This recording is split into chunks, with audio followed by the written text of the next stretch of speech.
Fenómeno jurídico. Son sucesos de la vida cotidiana que están relacionados con el derecho.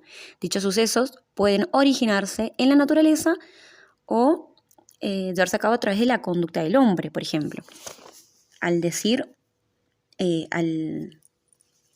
mencionar una compraventa de un diario, o estacionar en la vía pública o a través del transporte público. Son conductas del hombre, producto por el hombre, ¿no? Luego tenemos otro ejemplo que sería el granizo, realizado por la naturaleza. Es producto de un fenómeno natural. Dichos actos de la vida cotidiana suelen pasar desapercibidos hasta que dichos actos se complican. Por ejemplo, conducir un vehículo a una velocidad excesiva, y si se atropella a una persona, este acto se complica, ya que a consecuencia del mismo seremos sometidos a un proceso judicial con claras connotaciones jurídicas. El fenómeno jurídico consta de 3 dimensiones: una dimensión normativa, una fáctica y una axiológica. Como dimensión normativa, hace referencia a la norma, ya que son conductas regladas que imponen obligaciones o reconocen derechos o facultades. La dimensión fáctica hace referencia al hecho en sí, manifestada como un hecho social. Esta dimensión observa el derecho como un acontecer que se presenta de manera cotidiana en la vida de las personas. A este fenómeno se le conoce como la omnipresencia del derecho. Luego tenemos la tercera dimensión, es axiológica, hace referencia al valor. Esta dimensión es la que conoce el derecho como valor, portador y garantizador de otros valores superiores. Detrás de la existencia de las normas jurídicas y como razón de su obligatoriedad se encuentran los valores que necesariamente son perseguidos por todo derecho. El valor que persigue el Estado en los ordenamientos jurídicos es la justicia, que es a lo máximo que se aspira, y para que se dé es necesario realizar otros valores en la sociedad, como por ejemplo equidad, que es la justicia en el caso concreto, el bien común, la paz social, la cooperación o la solidaridad. Hecho y conducta. Conducta es la actividad típicamente humana que nos diferencia de otros seres vivos, como por ejemplo los animales. Es la actividad del hombre que está dirigida a fines y orientada a realizar determinados valores. Eso es conducta. Mientras que hecho es aquello que ocurre, acciones, obras, acontecimientos, ya sean naturales o realizados por humanos, es decir, por las personas. Hechos. Los hechos pueden ser naturales o humanos. Dentro de los hechos naturales pueden tener consecuencias jurídicas, por ejemplo, seguro contra granizo. Y dentro de los hechos humanos, estos se subdividen en hechos humanos voluntarios y hechos humanos involuntarios. Los hechos humanos voluntarios son realizados con intención. Estos hechos humanos voluntarios pueden ser lícitos o ilícitos. Entonces tenemos hechos humanos voluntarios lícitos, que son actos jurídicos o actos simples lícitos. Y dentro de los hechos humanos voluntarios ilícitos tenemos los delitos y las faltas. Dentro de los hechos humanos involuntarios, estos son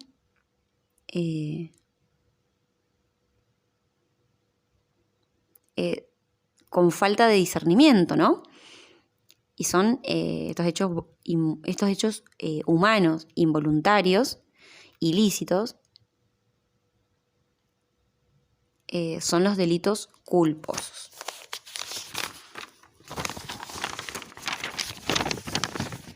El derecho es conducta humana de interferencia intersubjetiva, según Carlos Cosio.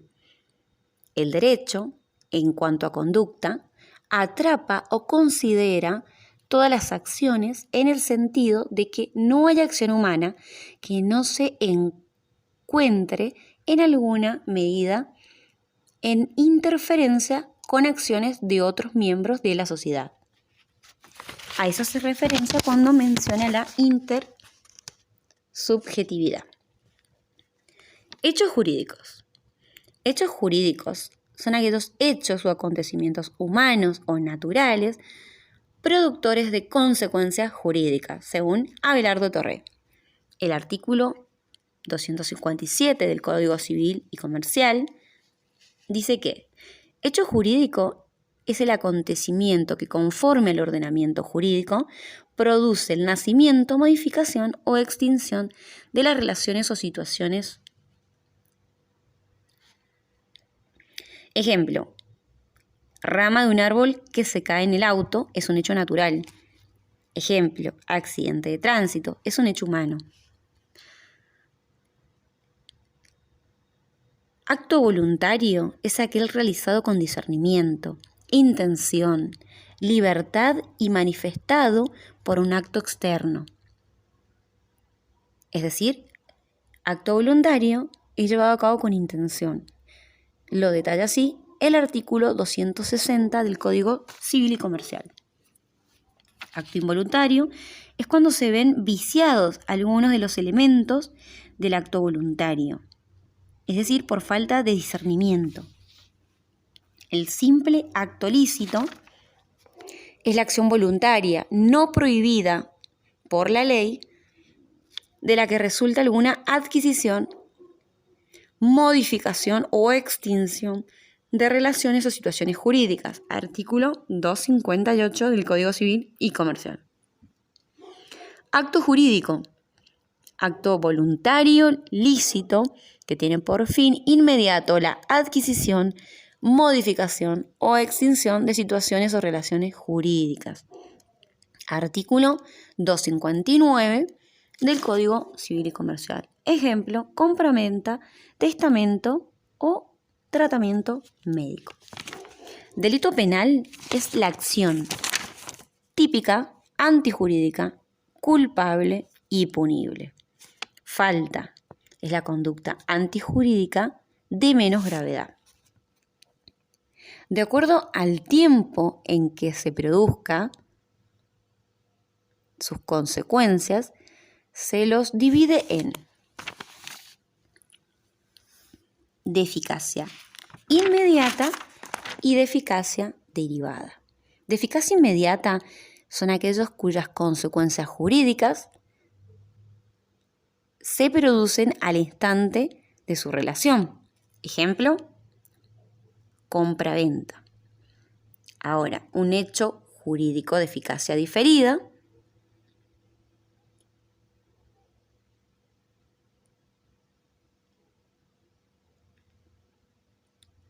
es cuando la realización de las consecuencias dependen de algún suceso futuro. Por ejemplo, una donación bajo condición suspensiva. Acto jurídico. El artículo 259 de la Constitución, del Código Civil Comercial, dice que, artículo 259 del Código Civil Comercial, dice que acto jurídico es el acto voluntario, lícito, que tiene por fin inmediato la adquisición, modificación o extinción de relaciones o situaciones jurídicas. El objeto de los actos jurídicos debe ser determinado, posible, lícito, conforme a la moral y a las buenas costumbres. Caracteres del acto jurídico.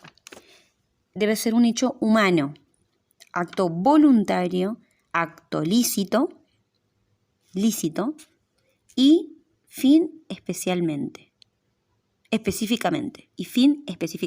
jurídico. El nacimiento, la modificación o la extinción de una relación jurídica, esta es la nota característica exclusiva del acto jurídico, su rango distintivo y propio.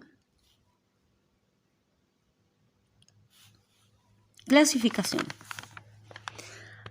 encontramos dentro de los actos jurídicos el acto positivo o negativo, que son los actos jurídicos, son más o menos según que sea necesario la realización u omisión de un acto para que un derecho comience o acabe. B. Actos unilaterales o bilaterales. Los actos jurídicos son unilaterales o bilaterales.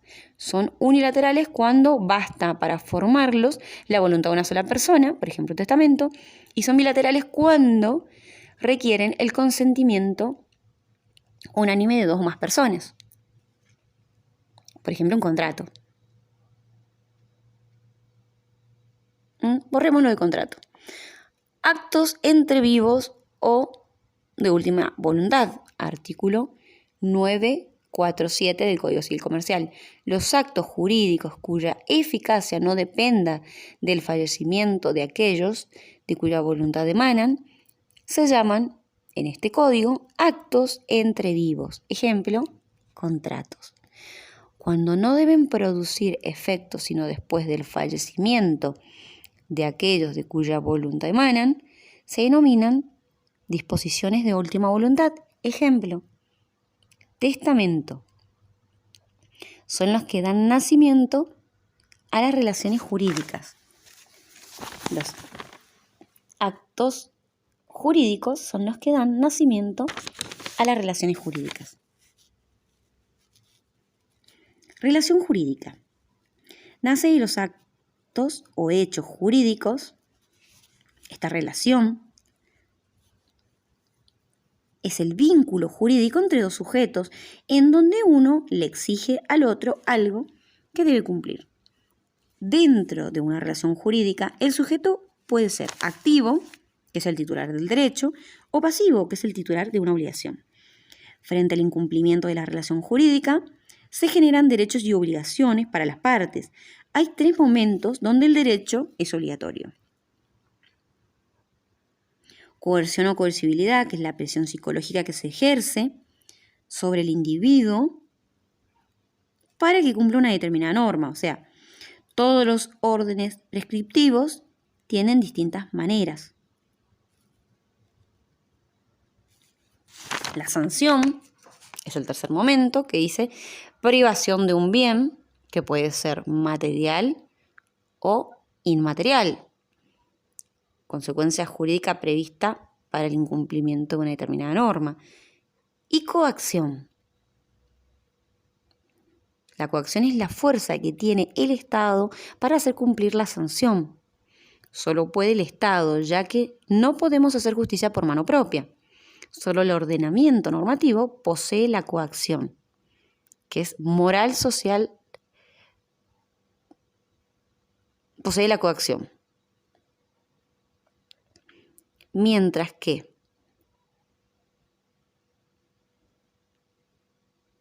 el ordenamiento normativo solo posee la coacción.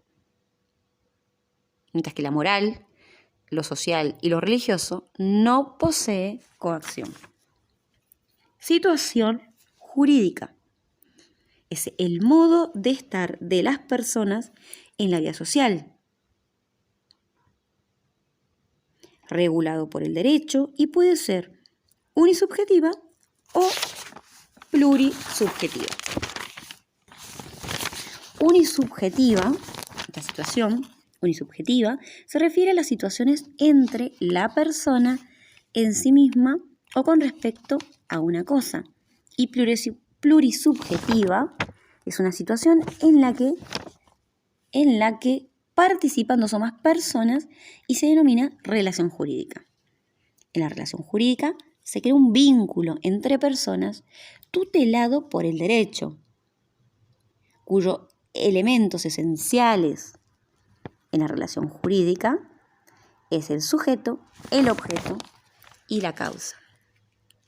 Elementos de la relación jurídica. Sujeto. La relación jurídica se establece exclusivamente entre personas, donde una de ellas es el sujeto activo y la otra es el sujeto pasivo, a donde esos roles pueden estar entrecruzados. Sujeto activo o titular de una relación jurídica y de los derechos subjetivos. Esta facultad para ejercer prerrogativas a la cual se quería referir. Titular de derecho subjetivo es el titular del derecho. Ese es el sujeto activo. Y el sujeto pasivo debe soportar inmediatamente el ejercicio de la prerrogativa del titular. Es el titular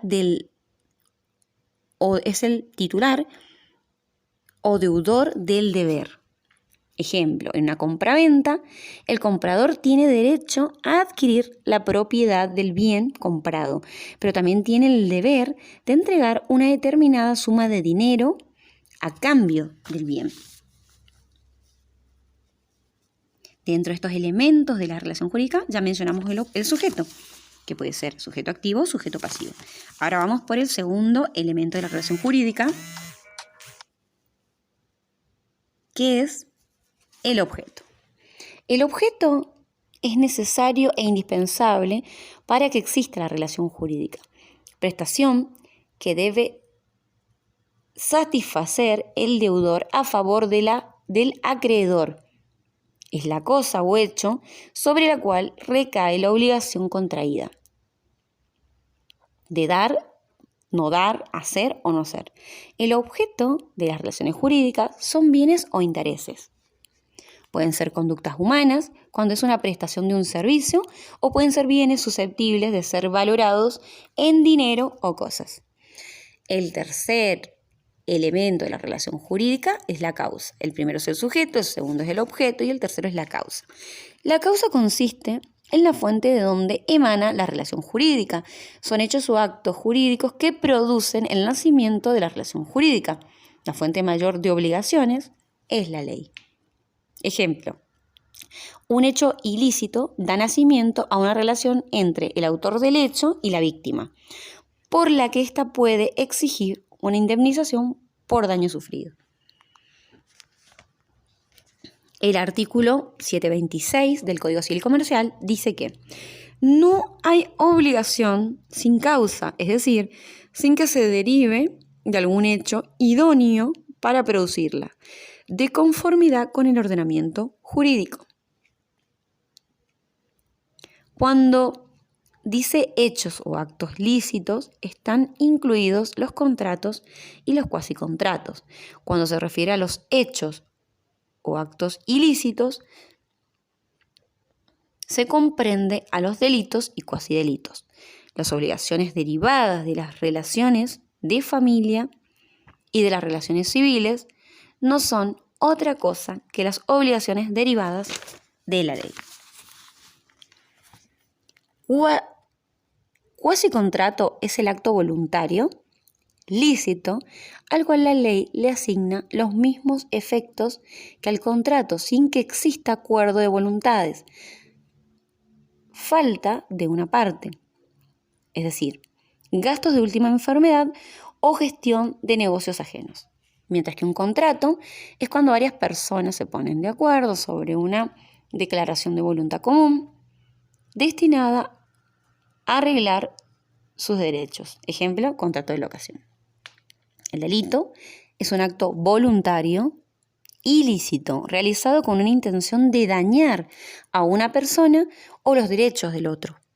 Mientras que cuasidelito es un acto voluntario, ilícito, ejecutado sin intención de dañar, pero que causa un daño a otro por haberse incurrido en negligencia. Cuando hablamos de negligencia, nos referimos a falta de cuidado de una persona en lo que hace. Entonces, por negligencia, imprudencia, que es la falta de capacidad de pensar sobre los posibles riesgos. La diferencia entre ley y contrato. La ley es impuesta por el Estado y el Poder Legislativo y no rige el principio de autonomía de voluntad. En los contratos, los particulares se van a regir como si fuera la ley misma y rige el principio de la voluntad. Sujeto, persona. Sujeto. Para referirse a la persona que participa de una relación jurídica. Ejemplo, sujeto activo o sujeto pasivo. Persona. Existen dos concepciones. Por un lado, quienes sostienen que todos los hombres, por el solo hecho de ser tales, son personas. Por otro lado, quienes dicen que persona es un concepto jurídico, mientras que el hombre es un concepto de la naturaleza. De aquí, no todos los hombres son personas, sino que lo son aquellos a los que el ordenamiento jurídico así los reconoce. El Código Civil y Comercial no define a la persona, cosa que sí hace el Código Civil y Comercial derogado. Etimología de la palabra persona, del latín personare. En un principio se llamaba persona a la máscara que usaban los actores romanos para amplificar la voz. En Roma, son personas todos los entes susceptibles de adquirir derecho y contraer obligaciones. Clasificación de persona. Persona de existencia visible, son todos los hombres, todos los entes que presentan signos característicos de humanidad. Su existencia comienza desde la concepción, pues aún antes del nacimiento pueden adquirir bienes por donación o herencia. Solo si nacen con vida quedan irrevocablemente adquiridos. Si nace muerto es como si no hubiese existido esos derechos. Una persona puede ser física, humana, o jurídica, es decir, ideal. Por lo tanto, todo ser humano tiene aptitud para adquirir derechos y contraer obligaciones. Como sujeto de derecho, cada uno tiene ciertos atributos, tales como nombre, domicilio, estado o condición jurídica y capacidad. El artículo 141 del Código Civil y Comercial, dice que son personas jurídicas todos los entes a los cuales el ordenamiento jurídico les confiere aptitud para adquirir derechos y contraer obligaciones para el cumplimiento de objeto y los fines de su creación. Dentro de estos atributos que posee la persona, encontramos el nombre, el domicilio, estado o condición jurídica y capacidad. Nombre. Término o conjunto de vocablos que sirve para designar a una persona, conocerla o individualizarla en la vida social. Aparte de ser un derecho, el nombre es la designación obligatoria de cada persona y no puede ser alterado sino excepcionalmente. Segundo atributo de la persona, el domicilio. Es el asiento jurídico de la persona, el lugar que la ley asigna a cada uno para la producción de determinados efectos jurídicos. Su elección es voluntaria y su mudanza también. Existen tipos diferentes de domicilio. Domicilio real, domicilio de origen, domicilio secundario, domicilio legal y domicilio electrónico. Domicilio real es donde tiene establecido el asiento de su residencia y sus negocios.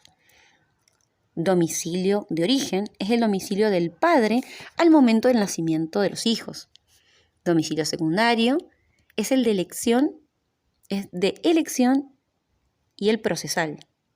Domicilio legal es el lugar donde la ley cree que reside permanentemente una persona y donde puede encontrarse para el ejercicio de sus derechos y el cumplimiento de sus obligaciones.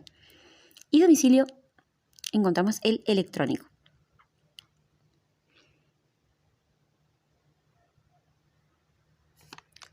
Luego del nombre, del domicilio, encontramos el tercer atributo de la personalidad, que sería el estado o condición jurídica.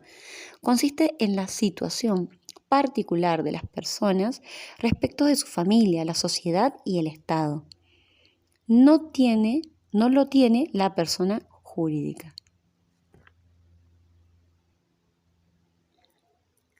Capacidad es otro atributo de la persona humana. Capacidad es la aptitud de las personas para adquirir derechos y contraer obligaciones. Esta puede referirse al goce de derecho o a su ejercicio. En el primer caso, se trata de la capacidad de derecho y en el segundo caso, capacidad de hecho. Capacidad de derecho es la aptitud para ser titular de derechos y obligaciones y capacidad de hecho es la aptitud para ejercer por sí mismo esos derechos y obligaciones. Por otro lado, vamos a encontrar incapacidad. La incapacidad solo es de hecho, ya que todos somos portadores de derechos. Los derechos pueden disminuirse, pero nunca separar al sujeto de ellos.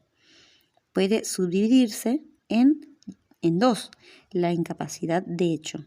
Incapacidad de hecho relativa e incapacidad de hecho absoluta. La incapacidad de hecho relativa comprende a los menores púberes de 13 a 17, los jueces que no pueden adquirir un inmueble que esté en litigio bajo su decisión.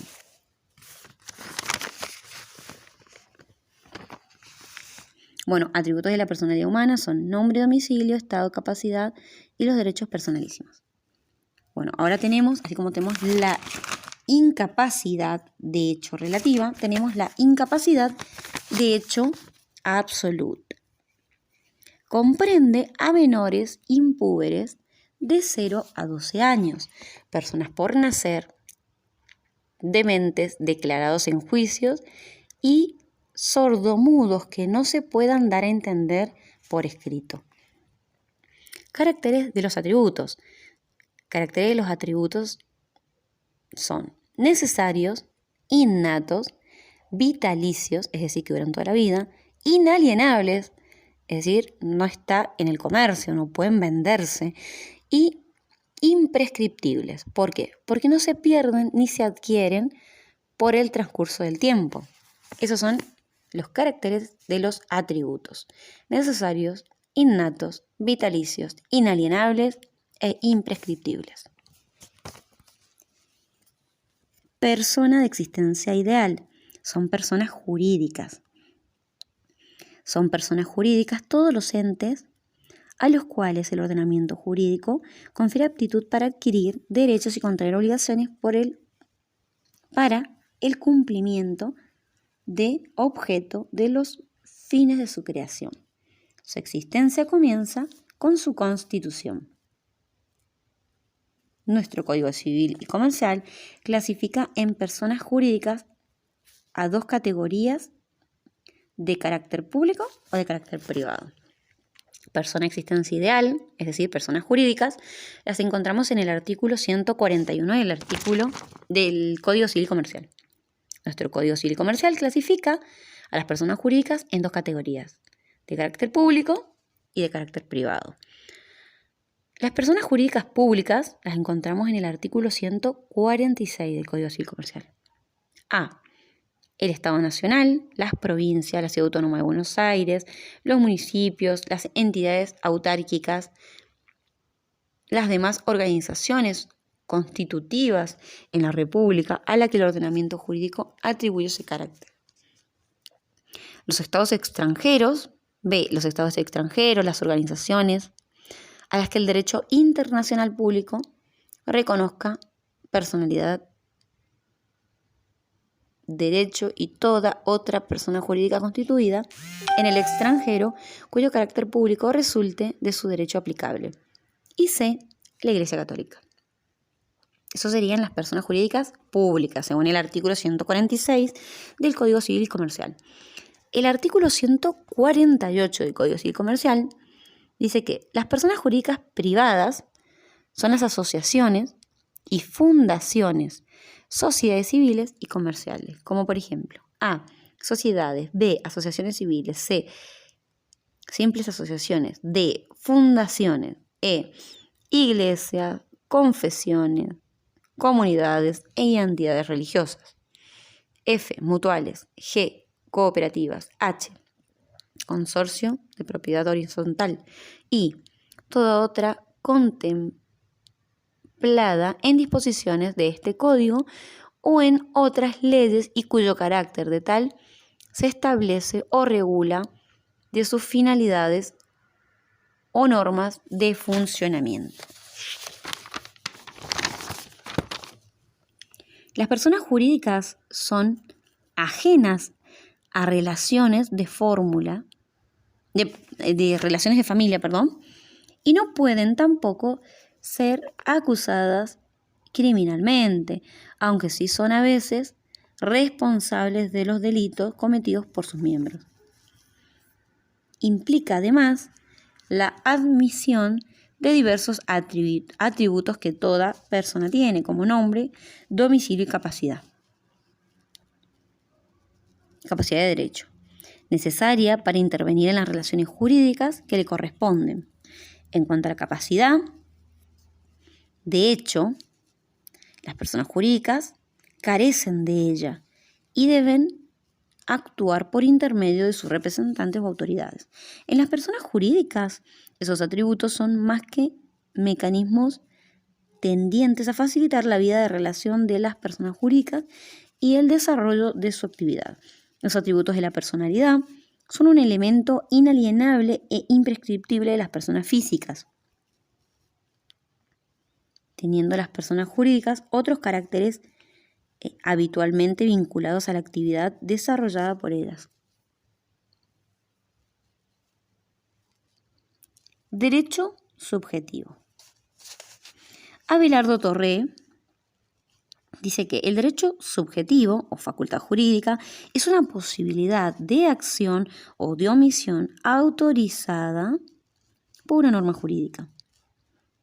El derecho subjetivo es un conjunto de facultades que una persona tiene para obrar lícitamente a fin de conseguir un bien asegurado por una norma jurídica. Derecho subjetivo se trata siempre de una facultad, es decir, de una prerrogativa reconocida a las personas que éstas tienen en potencial y cuya utilización queda librada a su voluntad discrecional. Dos visiones diferentes. Ángel Esteban Villagra dice que la visión iusnaturalista viene de la relación entre derecho objetivo y subjetivo y difiere a los autores iuspositivistas. Iusnaturalistas sostienen que existe el derecho subjetivo, que son anteriores a la existencia de la norma jurídica positiva.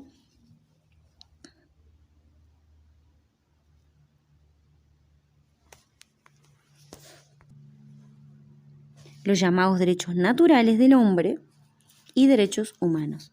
Mientras que los iuspositivistas sostienen que la norma jurídica positiva crea el derecho subjetivo y no existe derecho subjetivo sin una norma jurídica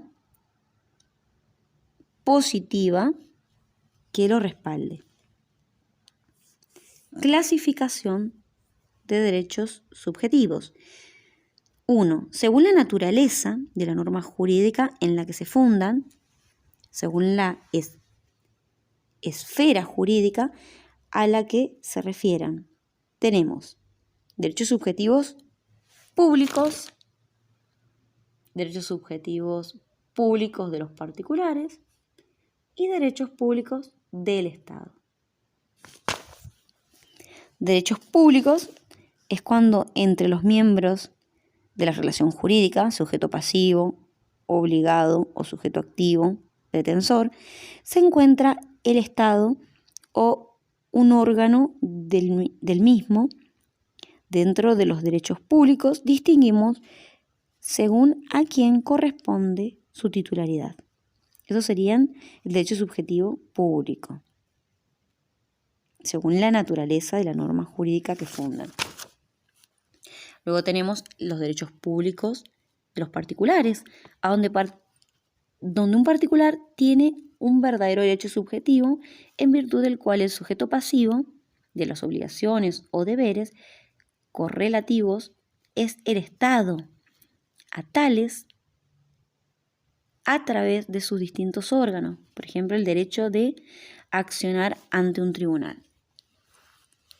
Y los derechos públicos del Estado son los que éste tiene en su carácter de poder público, por ejemplo, todas las atribuciones conferidas por la Constitución a los poderes del Estado. Luego tenemos los privados, que son los que tienen los particulares entre sí. Ejemplo, derecho de la personalidad, derecho de familia, derecho de crédito, derechos reales e intelectuales. Bueno, dentro de la clasificación de derechos subjetivos tenemos, según naturaleza de la norma jurídica que se fundan. Ahora el punto 2, según la eficacia, según contra quién se ejerzan, pueden ser absolutos o relativos. Absolutos son aquellos correlativos de un deber general de respeto, los cuales poseen carácter erga omnes, es decir, contra todos. Entre los derechos subjetivos privados son absolutos los derechos reales, los de la personalidad y los intelectuales. Se hacen valer entre todos los miembros de la sociedad. Y derechos, según eficacia, y derechos subjetivos relativos serían aquellos que corresponden a un deber particular de uno o varias personas determinadas. Entre ellos encontramos a los derechos de créditos, sin los derechos de familia. Se hacen valer ante otra persona o personas concretamente identificadas. Según el objetivo o contenido de los derechos subjetivos, encontramos los patrimoniales o extrapatrimoniales. Patrimoniales son los derechos reales, intelectuales y los derechos crediticios, reales o personales. Y extrapatrimoniales son los derechos de la personalidad, derechos de la familia, etc. Relación con el derecho objetivo. El derecho subjetivo es la prerrogativa otorgada o reconocida a las personas. Podemos decir que mientras el derecho objetivo es la regulación de la conducta, el derecho subjetivo es la conducta regulada. Pero también es la facultad de hacer u omitir algo y la de exigir a otro que cumpla su deber. Distinción y relación entre derecho objetivo y subjetivo. El derecho objetivo se refiere al conjunto de normas jurídicas tendientes a regular al ser humano en sociedad, mientras que el derecho subjetivo es la facultad que cada persona de poder hacer valer sus derechos. Son derechos que tenemos los seres humanos y que reconoce la ley. El derecho objetivo es toda aquella ley que está escrita o está plasmada en un documento. Mientras que el derecho subjetivo es cuando una persona hace uso de su derecho objetivo. Derecho objetivo es un conjunto de normas vigentes sancionadas por el Estado en un momento determinado. No hay oposición entre derecho objetivo y subjetivo, sino correspondencia. El derecho subjetivo existe pues se encuentra su reconocimiento en el derecho objetivo. Este, a su vez, es decir, el derecho objetivo, cobra sentido cuando otorga a quienes está dirigido el derecho subjetivo. Conceptos jurídicos fundamentales. Coerción. Coerción es la presión psicológica que obliga a cada uno a cumplir un deber. Este puede ser moral, jurídico o social. La sanción es la privación de un bien. La coacción es la ejecución forzada de la sanción o cumplimiento forzado de la misma. Derechos y facultades jurídicas, es el derecho otorgado por la norma al sujeto activo que puede exigirle al sujeto pasivo el cumplimiento de su deber. Deberes y obligaciones. El deber de la norma jurídica individualizada y la obligación es el vínculo que nos constriñe a dar, hacer o no hacer una cosa. Delito. Pueden ser civiles o penales. Un delito civil son hechos ilícitos producidos con dolo, intención y voluntad, y que generan daño efectivo. Y delito penal es la acción típica, antijurídica, culpable y punible.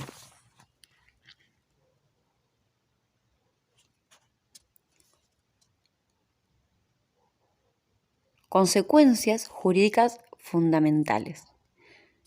Son los que encuadran en toda norma jurídica. Por lo tanto, no ha existido, ni existe, ni puede existir una norma jurídica sin que haga referencia a sujeto, supuestos, deberes, etc. Porque constituyen la estructura esencial del derecho. Están en todas las normas jurídicas y no pueden faltar. Conceptos jurídicos fundamentales. Son el sujeto, los supuestos jurídicos, deberes, etc. Para García Maínez, 3 conceptos jurídicos fundamentales son hecho, consecuencia del derecho y sujeto o persona. Para Fritz Scherreir, 4 conceptos jurídicos fundamentales son hecho, sujeto, deber, prestación y sanción. Para Stammler, 8 conceptos jurídicos fundamentales. Sujeto, objeto, relación jurídica, causa,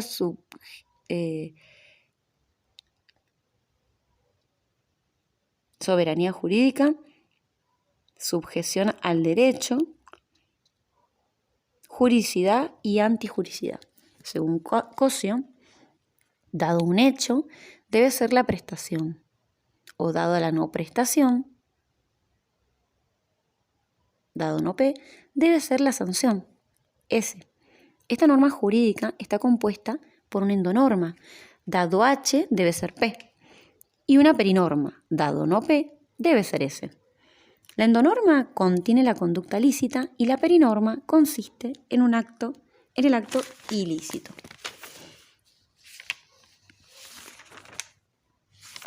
Para Carlos Cosio existen 11 conceptos fundamentales. 1. Dado un hecho con su determinación temporal, H. 2. Debe ser, primera cúpula imputativa. 3. La prestación, P. 4. De alguien obligado, deudor. 5. Ante alguien titular, acreedor. 6. O, cópula disyuntiva. 7. Dada la no prestación, no P. 8. Debe ser, segunda cópula imputativa. 9. La sanción, S. 10. Impuesta por un funcionario obligado a ello. 11. Por pretensión de la comunidad. Entonces, dado H, dado un hecho, debe ser P. Eso sería la endonorma y conducta ilícita. O, dado no P, debe ser S. Esa es la perinorma y conducta ilícita detallada.